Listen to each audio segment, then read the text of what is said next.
29 December 2025 পূর্বাশাই চাপুর উত্তর 24 পরগনা থেকে channel আনন্দের একটি প্রতিবেদন।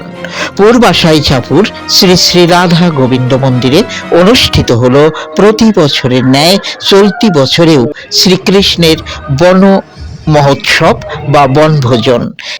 কীর্তন, ভাগবত পাঠ, প্রসাদ বিতরণ অন্যতম উল্লেখযোগ্য অনুষ্ঠান সূচি। ভাগবত কথা ও সুরে ছিলেন বিশিষ্ট ভাগবত পাঠক কৃষ্ণপদ গোস্বামী। শত শত ভক্ত এদিন মন্দিরে হাজির হন ভাগবত কথা এবং এই বন মহোৎসবে।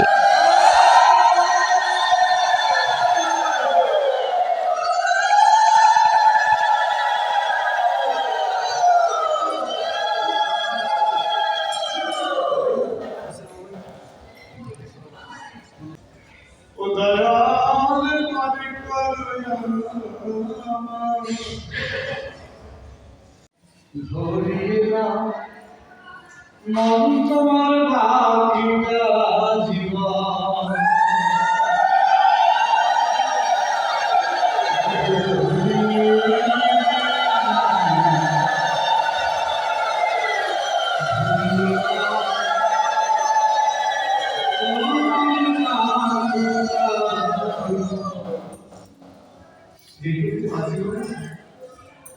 সেইটুকু পরিণাম হল